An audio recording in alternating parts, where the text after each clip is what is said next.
Los habitantes de Roma en el año 64 después de Cristo vivían principalmente en casas de madera, una presa fácil para el fuego. El primer relato detallado que sobrevive de lo que estalló bajo la luna llena esa noche de julio proviene del historiador romano Tácito, que era solo un niño pequeño en ese momento.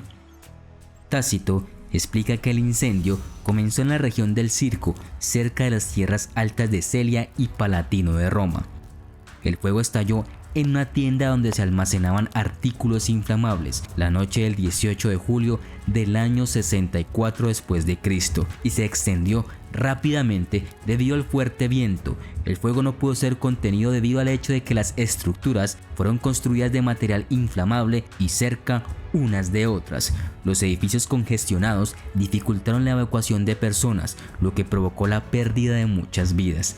Los niños y los ancianos estaban igualmente indefensos y multitudes de ciudadanos confundidos corrían de un lado a otro en un intento de escapar, mientras que algunos murieron tratando valientemente de salvar a otros. Los esfuerzos de lucha contra incendios fueron obstaculizados por bandas de hombres, algunos de los cuales arrojaron antorchas para alentar las llamas, y no estaba claro si eran saqueadores o, como afirmaban, actuaban bajo órdenes.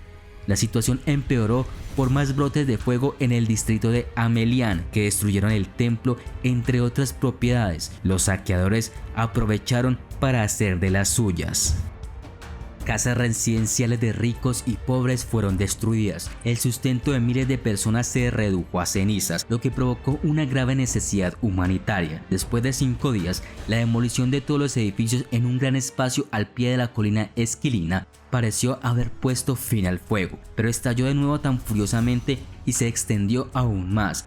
Cuando finalmente se extinguió después de 6 días y 7 noches, la mayor parte de la ciudad estaba completamente destruida o severamente dañada. Tácito explica que el emperador Nerón dio comida y otros artículos esenciales a la población devastada. Cuando el fuego finalmente se aplacó, solo 4 de los 14 distritos quedaron intactos. 3 de los distritos quedaron completamente arruinados y 7 distritos sufrieron una gran destrucción. Tácito dice que Nerón estaba en Antium, en la costa, cuando comenzó el incendio. Regresó a Roma para organizar los esfuerzos de ayuda. A las personas que habían perdido sus hogares se les permitía acampar en edificios públicos, espacios abiertos y jardines. Se trajeron suministros de alimentos de Ostia y otras ciudades vecinas. Sin embargo, estas medidas, a pesar de su carácter popular, no ganaron gratitud, porque se había extendido un rumor de que mientras la ciudad estaba en llamas, el emperador había sido visto actuando en un escenario cantando la caída y destrucción de Troya. La gente comenzó a creer que Nerón había comenzado deliberadamente el fuego para poder reconstruir Roma como una nueva ciudad gloriosa y nombrarla por sí mismo. Tácito no se comprometió con respecto a si el desastre había ocurrido accidentalmente o si el emperador lo había ocasionado. De las cenizas del fuego surgió una Roma más espectacular, una ciudad hecha de mármol y piedra, con amplias calles, arcadas peatonales y amplios suministros de agua para sofocar cualquier incendio futuro. Los escombros del fuego se usaron para llenar las marismas plagadas de malaria que habían plagado la ciudad por generaciones.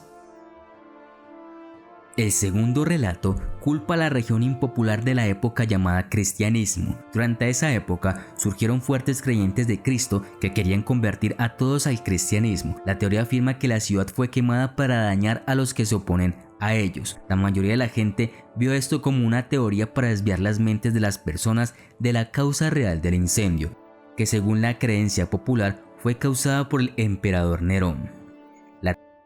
Según Tácito, Nerón estaba lo suficientemente perturbado por la creencia generalizada de que se había iniciado el fuego por orden suya, por lo que eligió a los cristianos para culparlos como chivos expiatorios. Los cristianos fueron capturados y torturados para que confesaran, luego fueron ejecutados, crucificados, etc. Un texto cristiano del siglo II proclamaba que Nerón era el anticristo.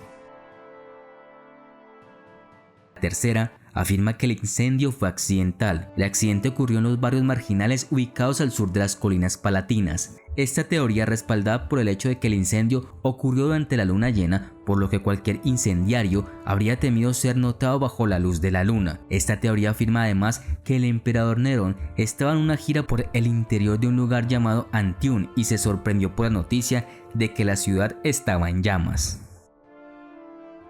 Una sección de los eruditos modernos también postula que el incendio se creó para crear espacio para la construcción de la Domus Aurea de Nerón, un magnífico palacio. Sin embargo, esto es dudoso porque el nuevo palacio estaba en realidad a 1 kilómetro de donde realmente comenzó el fuego. Lo más probable es que Nerón no hubiera querido destruir su palacio ya existente llamado Domus Transitoria, porque había invertido mucho en su diseño arquitectónico y costosas decoraciones de mármol.